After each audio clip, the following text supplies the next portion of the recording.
Watchmen, season 1 is finally over and I can finally talk about it. I've been wanting to talk about it for so long, but I waited till the finale aired and it finally aired so I can finally talk about it. Before I get into it though, I want to warn you that this video will be full of spoilers for Watchmen season 1 and the 2009 Zack Snyder Watchmen movie. You've been warned. Here we go. Now, right off the bat, I just want to say I've never read any of the graphic novels. The only knowledge I had of Watchmen is from that 2009 Zack Snyder movie. So I already knew some of the lore, but not too much lore. There are probably a lot of differences from the graphic novel and the movie, but the only one I noticed completely different was the attack in 1985 that Ozymandias and Dr. Manhattan do. In the movie, it's like an EMP attack that looks like Dr. Manhattan did it. So the world kind of bounds together to fight against Dr. Manhattan instead of themselves. In the graphic novel, it's a squid attack. They don't think it's Dr. Manhattan. They just think they have to bound together to fight against things that aren't from this world and not worry about each other. And that's what happens in the show. I also saw on Twitter when the show was premiering that a lot of people were really upset that it was talking about social issues and being too preachy and things of that nature. People who are complaining about that must have never seen or heard about Watchmen, because that's what the graphic novel and the movie's a lot about, is social issues. The graphic novel, I think, came out around the time the Cold War was going on, and a lot of the graphic novel's themes was America versus Russia and a possible nuclear holocaust. This takes place present day, and it's really about racial tensions and police brutality, which is happening. It's a real issue. So if you think it's too preachy or touches on too many social issues, I think you don't know what Watchmen's really about. I just wouldn't shit on Watchmen for doing what its source material does. It's a realistic take on superheroes that touches on social issues during its time period. It's 34 years after that squid attack on New York that Ozymandias planned, and like I said, so that the world would band together to fight other things and not themselves. In a way, Ozymandias saved humanity. Well, at least in his mind, he thinks he did. Before I get into that, right off the bat, the main character of the show is Sister Night, played by Regina King, and I think she does a fantastic job playing her character. She lives in Tulsa, she has a family, she used to be a cop, but now she's a masked vigilante. And Tulsa's a very racist town. There's a group of white supremacists there called the 7th Cavalry.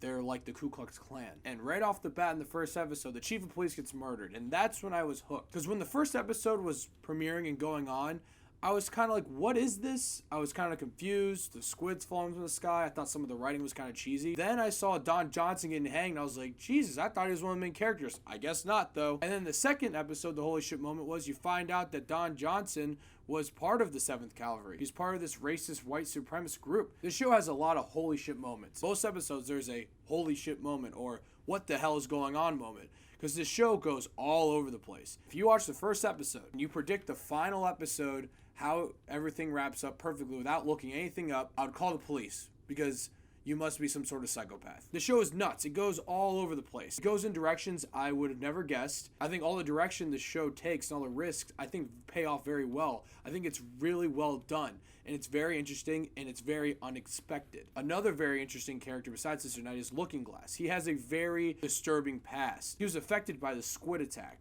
and it really haunts him. He really is dealing with it. He has PTSD. He's buying like this device in his house that alarms anytime there is like a squid raining thing or whatever the hell that shit is.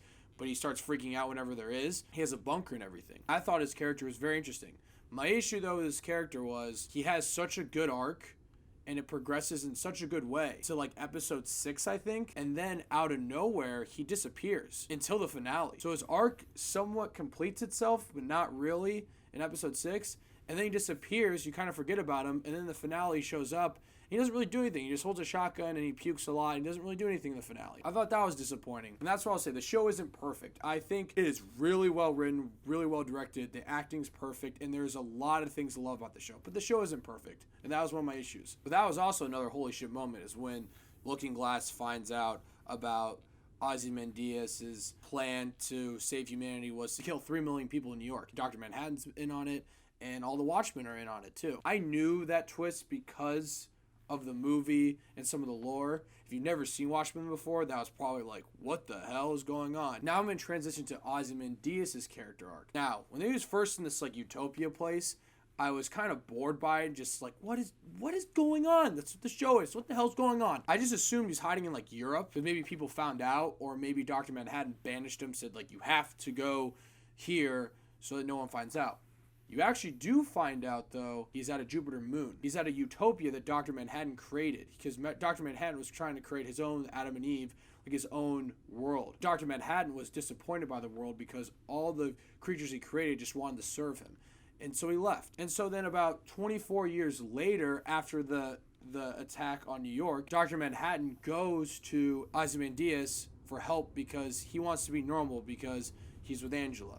I'll get into that in a little bit, but he's with Angela. So Ozymandias gives him a device that would make him human, basically. He can use his powers in basically impulse moments, but he also would lose his memory, so he doesn't know he's Dr. Manhattan. So because of that, he lets Ozymandias go to this utopia, which at first you would think is paradise, but then he finds out it's prison, it's hell. And that's when it starts to get interesting, once you realize what's going on. And I'm not trying to knock the show for doing that, because that's what shows and movies are supposed to do. You're supposed to like keep asking questions, and then you eventually get the answer. You're like, oh, holy shit, that's crazy. But at first, when they kept cutting back to his whole thing, I was like, what is this? I don't understand any of this.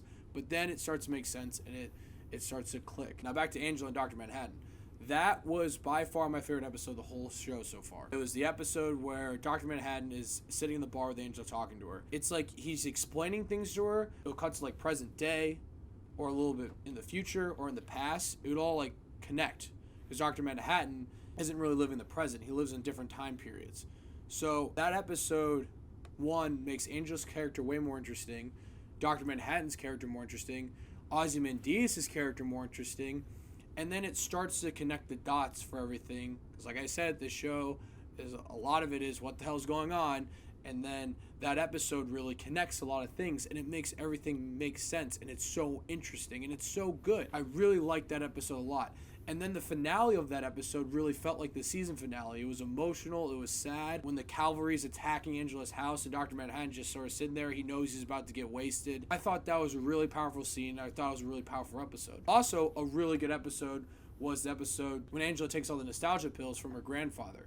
You find out that he was Hooded Justice this whole entire time. And the episode is really cool because it gives you a backstory to Angela's grandfather, but also shows how being a masked hero can really affect your family. It can really cost something, and you can really lose yourself in the middle of doing that. And then you see that the 7th Cavalry is basically Cyclops. It's this racist organization in the 30s, and they were making mind control devices. That's how Angela's grandfather kills the chief of police in the first episode, is with that mind control device. And I thought they were going to use that more, like in the finale and stuff, but I guess they didn't. I thought that was a really good episode too. The show has so many holy shit moments.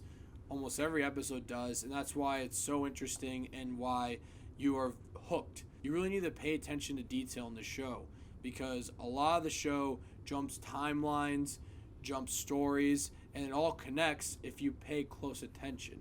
And I have to reward shows like that and movies like that, because shows that are smart enough to reward its viewers for paying more attention is great. They need to make more shows like that. And then the finale I like a lot. I think it's a great finale. I think it's a great episode. But I have some issues with it. But I'll get into what I like first. I like we find out that Lady True was actually the villain this whole entire time. Yes, she seemed sketchy throughout the whole season, but it really seemed like the 7th Cavalry were the main villains. Yes, they are villains. They're bad people. But they weren't the main threat. It was Lady True. Even Ozymandias says something about like his arch nemesis, the game maker on the Utopia, was like, was I good? Whatever. And he was like, no. But then he finds out his daughter actually was. And yes, Lady True's his daughter. They kill her and a bunch of people by doing the squid attack again. But this time it's like very heavy and dangerous hail. And it kills a bunch of people. And then I love the scene where Angela runs to the theater, is talking to her grandfather, and he's basically giving her the talk about how wearing a mask doesn't hide your anger, it's hiding your fear and your pain. You have to take your mask off to heal those wounds. I thought that was a very good message, and it was very powerful for how everything progressed. And it's sad Dr. Manhattan had to die. And then I love how at the end, where in the episode before that, Dr. Manhattan hints that he can transfer his power into things like an egg, and if you eat it, you can maybe inherit his powers. Angela eats the egg at the end of the episode, and we don't see if she can walk on water. I thought that was a very good idea. Something that we would be talking about for years if there isn't a season 2. I thought that was a perfect way to end the season. Now, my gripe about the finale, really just one thing. I thought it was dumb that Silk Spectre and Looking Glass arrested Ozymandias, because if you think about it, it doesn't really make sense. Yes, he killed 3 million people. He should die for that. But she was in on it too. She knew. So if she brings him in, couldn't he just be like, she was in on it too, she knew, and she didn't say anything? So she would definitely get in trouble. And also, the president already knows. I'm pretty sure most of the FBI already knows. So, like, what are they going to do? I just don't think anything's going to happen from that. That was my only gripe. If there's a season 2, maybe they'll dive deeper into that theme. Honestly, I don't even really want season 2. I think season 1 could end like this, and it would be a perfect ending and a perfect extension to the Watchmen lore. I think it's fine how it is. I would only want a season 2 if the same writers and creators come back and they really do think they can make a good next chapter to this story, and they wouldn't just do it for ratings. That's the only reason I would want a season 2. If this ended at season 1, I'd be fine. I think it would be a great extension to Watchmen. In the end though, season 1 of Watchmen I thought was really good. It's one of the best shows out right now. It's not surprising because it's HBO. If you have HBO, go watch it. If you like the 2009 Watchmen movie, you're going to like this a lot. And if you haven't seen Watchmen or heard of Watchmen, I think you would just enjoy it if you enjoy superhero movies or just good HBO shows in general. Because the show does have a great production, great writing, great directing, great acting, and a great story. And it really takes you on a ride you would not expect. I'm going to give Watchmen Season 1 a 9. HBO has been killing it this year, except for Game of Thrones, but they've been doing a really good job. So, Watchmen Season 1. Let me know if you guys have seen it. If you have, let me know what you guys think. Thank you guys so much for watching, and click here to see more of Davey Dave's Takes.